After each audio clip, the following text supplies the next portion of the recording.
If you don't understand the health of your business, you don't understand how to price your product or your service. And the reality of it is as much as we all love, or we would hope we all love what we don't do it for the love of it. So you've got intellectual property, you've got experience, all of those sorts of things. And you need to understand how best to price that so that you're competitive in a marketplace, but you're also not underselling yourself and giving everything away.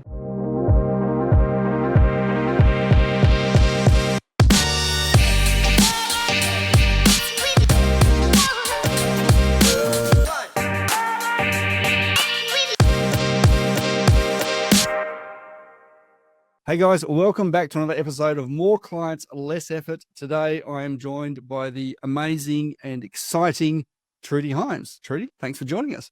Thank you so much for having me. Now, you help business owners unlock their potential, whether they're navigating the corporate world, transitioning into entrepreneurship, or their business has hit a plateau.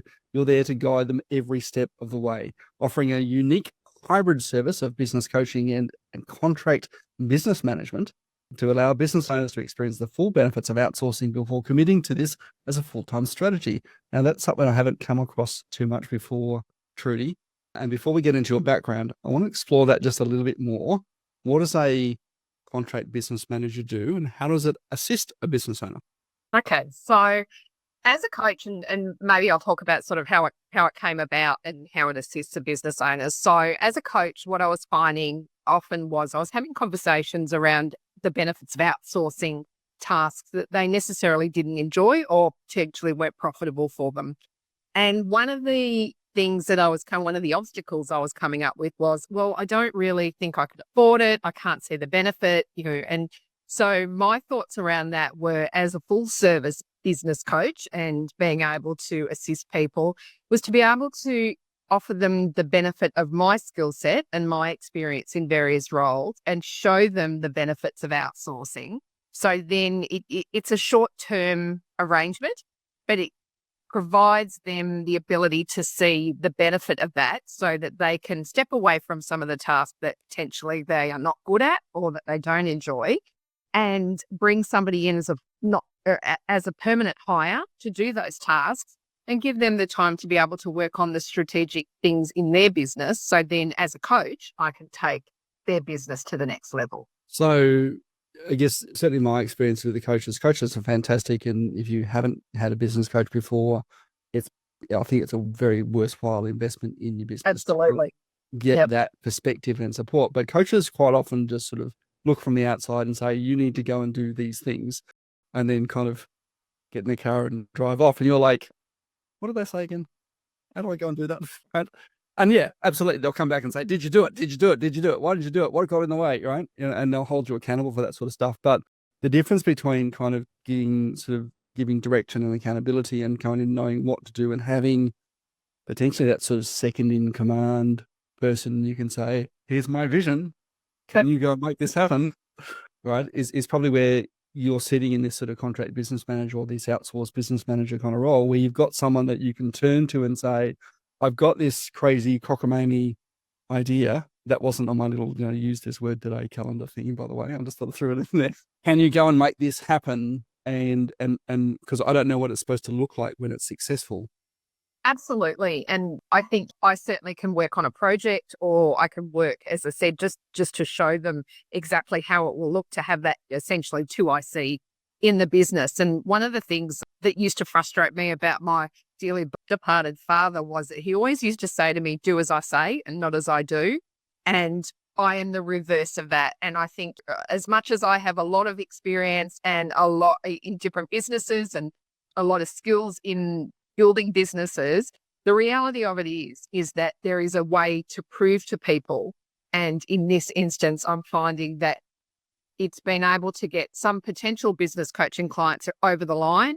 They've said to me, essentially, look, that's potentially what got me over the line, was that you offered that hybrid service. So, yeah, I think it's an important thing to think about. I myself, I've been looking into the sort of EOS model, which is developed by Jenna Wickman a lot. He had this sort of role as the visionary and the kind of leader of the business. And often we have these, I think this in the E-Myth, Michael Gerber calls it something else, not the visionary. Is it the visionary in E-Myth? Anyway, it'll come to me. And then you've got the technician who does the thing, right? The work, which is in EOS, it's the implementer. But you have this integrator role, which is someone between the visionary and the implementer to kind of make it all work.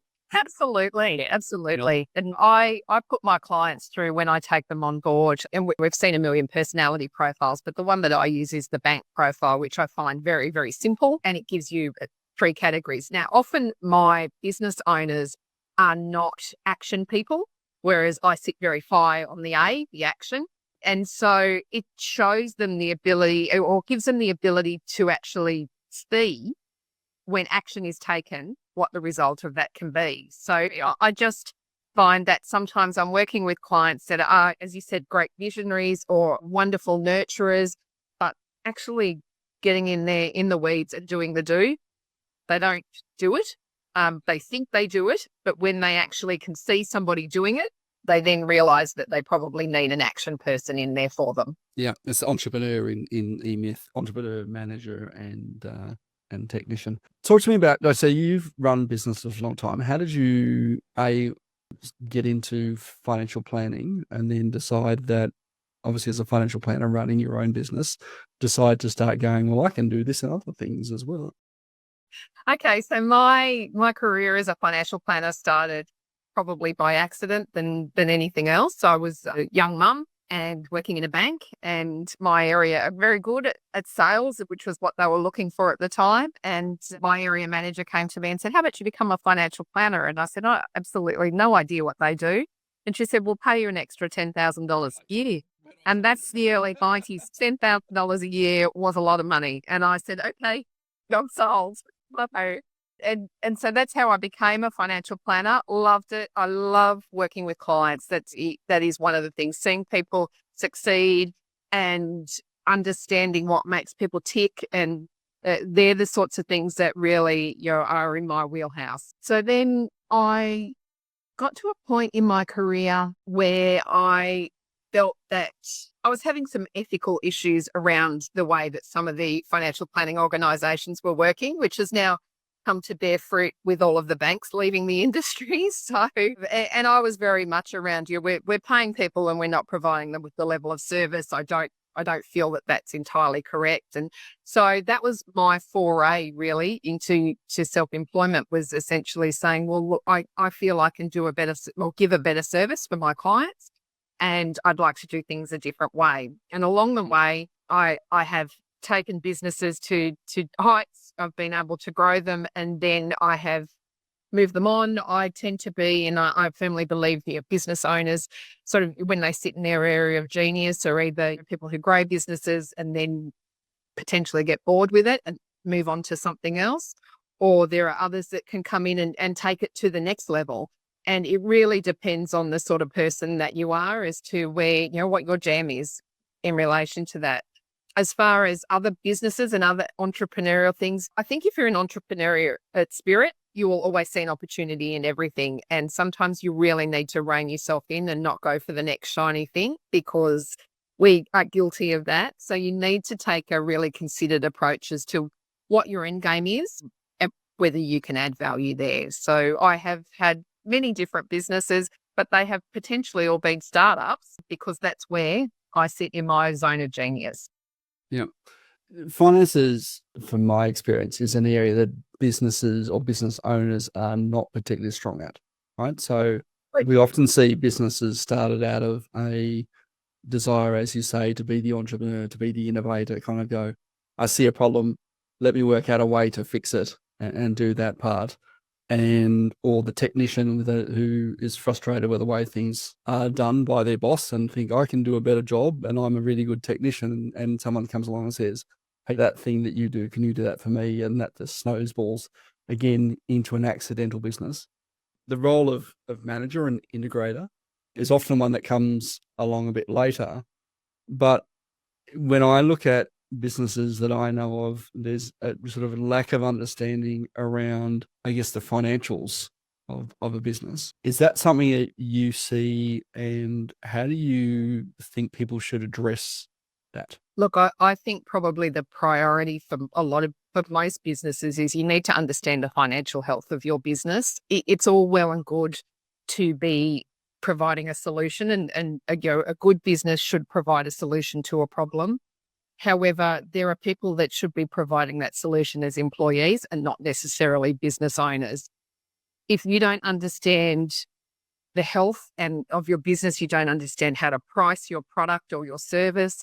And the reality of it is as much as we all love, or we would hope we all love what we don't do it for the love of it. So you've got intellectual property, you've got experience, all of those sorts of things. And you need to understand how best to price that so that you're competitive in a marketplace, but you're also not underselling yourself and giving everything away. Yeah.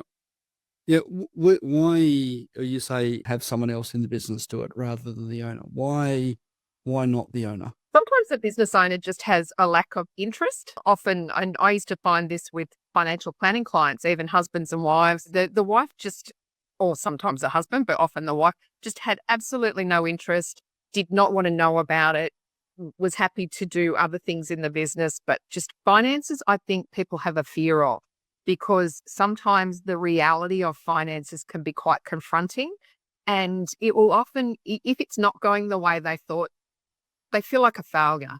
And I think it's really important to understand that it's not a failure. Sometimes it can be through so many different reasonings. And I've had a couple of conversations with people recently around being a good business person. Sometimes it's really knowing when to stop and when to actually pull up stumps and walk away from something because the opportunity is no longer there.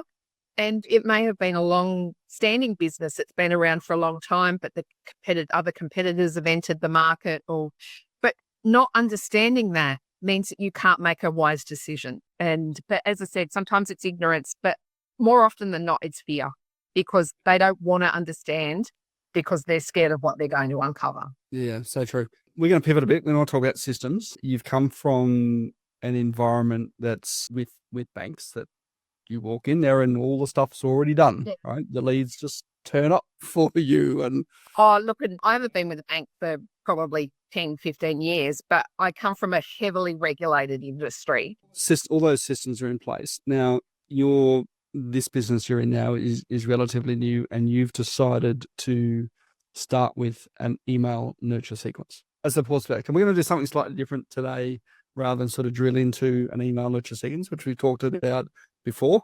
I want to know from your perspective, and having worked with so many businesses and having come from very regulated and very systemized environments, why did you decide to start with an email nurture sequence as the first thing that you were going to put into this business? Because I found when I was financial planning, one of the things that we would often do is we would be working behind the scenes doing things for clients, but the communication side of things we weren't great at that, communicating with clients. And often clients will allow you a lot more luxury of time or what have you if you actually just communicate with them on a regular basis.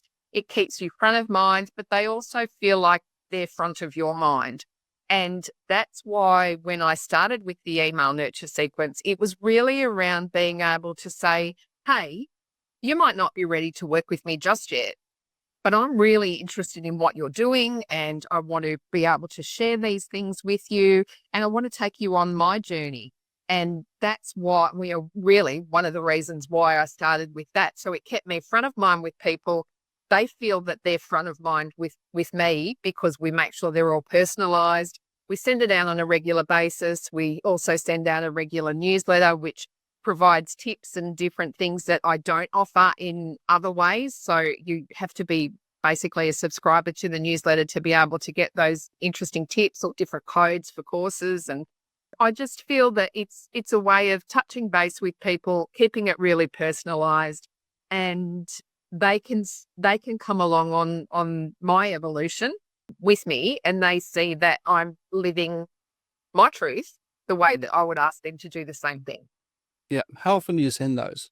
Let's explore that. Look, we probably send them out, depending if there's something topical or if I come across something, we'll send it out ad hoc, but usually on a weekly basis, and our newsletter goes out on a monthly basis. So I'm also conscious of not clogging up people's inboxes, because the last thing I want is a million emails from somebody. And I don't want to do that so that they feel that they have to unsubscribe because they're getting too much, because I feel that the information that we're sending out is really valuable.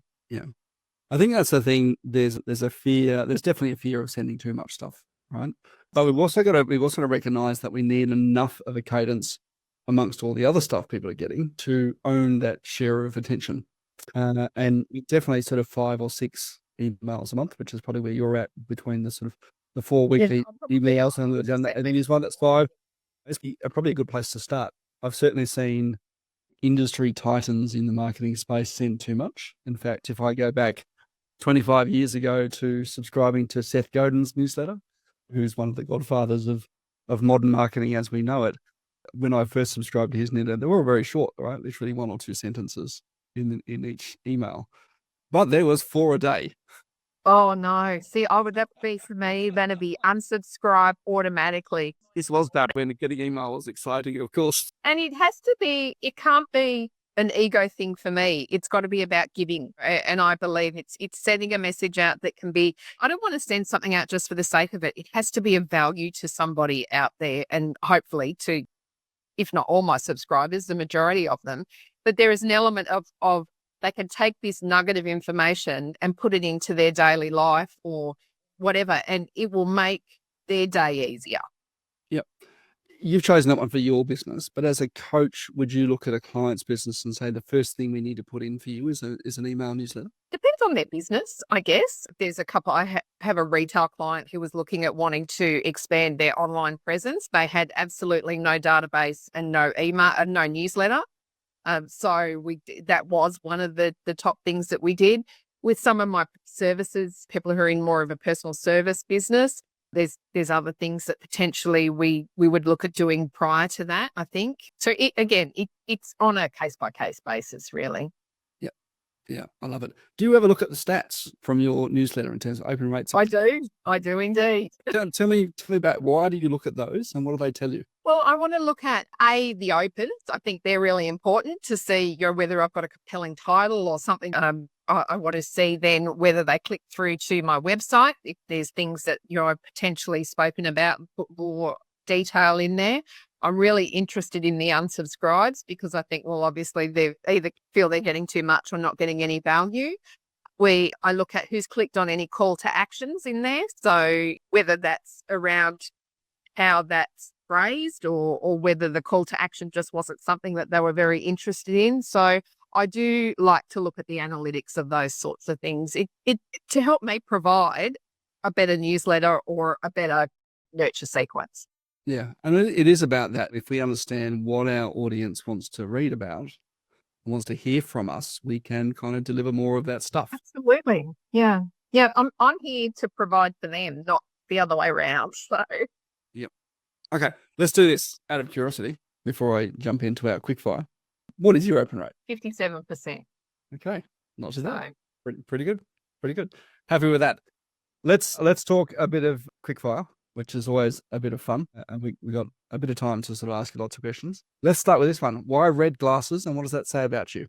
They're pink and I have a variety of different glasses. And the reason that they came about was when COVID was around and I was conducting lots of Zoom meetings, I figured that the only way that I could really accessorize and change my appearance was either in my earrings or my glasses. So I have probably 15 different pairs of colored glasses. That's a few. What is your driving motivation? Oh, I am a huge advocate for females, and that comes from a past not so nice relationship that left me in a position where I was pretty much on my knees, financially, emotionally, mentally. And so my driving motivation, like in everything, is to ensure that any female and any client that I come into contact with, particularly females, are in a position of financial autonomy. So they have the ability to make decisions that are going to be based best for them. Don't stick your head in the sand, in other words. I know you're an early riser. I am. What is your morning routine? My morning routine is a cup of tea. And then I have 2 rescue golden retrievers and we walk. I don't take any devices with me. And that is my time for me, my reflection. And it's usually when I make the best decisions and strategies for my business, and often I'll think about clients. So that 45 minutes to an hour is really my time, but the most probably productive time I spend all day. What's something that you struggle with? That's a tough one. Because I struggle with so many things. I think we all have an element of imposter syndrome about us. So there's times when I think, how blessed am I? Really, do I deserve all of this? So yeah. Yeah. If you were to go back to your 18-year-old self, just starting out, what's one piece of advice that you would give yourself that would have changed everything for you? In business or just in general? Just in life. You don't need a man to do anything for you. Sometimes to reach the top shelf, as we tend to be taller. What's an insult that you've received that you're really proud of? Can I swear? Go for it. You're a bitch. And only because I absolutely will. I am dogged about getting what I want. Yeah, it's that grit and determination. I was actually listening to another podcast recently, and I can't recall what it was. And I think they were talking about the skill that young people need above all other things to be counted as successful, either financially, professionally, in relationships, whatever. And the skill was grit. Yeah, and I think it's just tenacity, perseverance. Absolutely. I think ultimately, without perseverance, you just will. There are so many other people out there competing for whatever it is that you're competing for, usually, and without having that dogged determination to get there, you'll fall by the wayside, unfortunately. And I think you just really need to commit. And sometimes there is a bit of collateral damage, and it's not something that I go out to do. However, sometimes you just need to be mindful of the fact that it is a bit of a competition in life, and you're the only one that can control your destination. So true. What advice do you give to people struggling to balance work and family life? You need to You need to be able to structure your day, and you need to be able to compartmentalize the things that you need to do. So being able to achieve balance is really difficult for a lot of people, and a lot of the women that I work with are young mothers, and it is very much something that you need to work on all of the time. It just doesn't happen. You need to be able to set boundaries and adhere to those. Yeah, but one of my favorite ones with that is like to ask someone, what are they doing it for? Right? What are you doing this work for? I'm doing it all for my family. I say, well, what did you? I think that actually, it's the old headstone thing, isn't it? They don't. You're not going to see on your headstone that she worked so hard or she earned so much money, or it's.